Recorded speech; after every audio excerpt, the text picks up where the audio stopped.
Hello class and welcome to week 5. We're at the halfway point of our term and I hope that the learning has not been too painful. As you can hear, I'm a little bit congested. I have a head cold, but I'm making it through.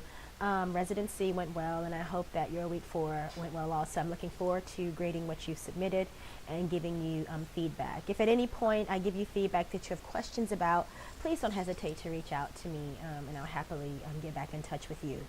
So this week we're going to address power and privilege in the counseling relationship, and it's actually quite interesting because a few of you in your videos and in your journals have talked about, I don't know what I would do if I had a client who espoused to racist beliefs, or if I had a client who, sort of indicated that they could not work with me.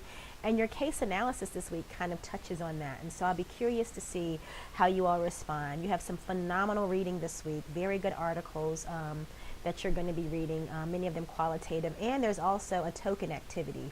As you recall from your residency experience, a lot of times when we try to teach bias activities to students, we use experiential learning. And so this token activity article is by these authors, and they show you how they teach bias and sort of privilege and power in our society to their students. So that's you have the articles, you have a TED Talk, and also your syllabus has 2 chapters that you're supposed to read, but you've already read chapter 7, and so that just leaves chapter 5, and I would just encourage you to brush back up on chapter 7. Our quote of the week actually comes from a favorite poem of mine. I think I told you guys I was an English major, T.S. Eliot's The Love Song of J. Alfred Prufrock. And he sort of is going back and forth, almost like in a Hamlet fashion of not knowing what to do and sort of lamenting about his life. But there's a stanza, and this famous quote comes from that stanza where he's sort of questioning, do I dare disturb the universe? And I've used this quote because when we address power and privilege, when we courageously look inside, we're disturbing something, and not in a negative way. Sometimes it's good to sort of cause a perturbation, or as some people believe in the butterfly effect, like if you make one small change, it has ripple effects.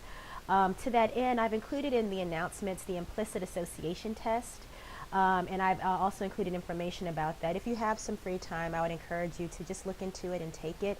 I've taken the implicit association test many, many times, and it's nothing honestly to be ashamed of. It helps us to get to know some of our biases, and as many of you talked in when you had to watch the Daryl Wing Sue video, when he talks about multicultural competences, uncovering and not covering up. And so taking the implicit association test is a good way to sort of figure out some of the associations you make to things. But this week we're going to learn about power and privilege in the counseling relationship, and so I look forward to your submissions. Please let me know if you have any questions, and here's to week 5.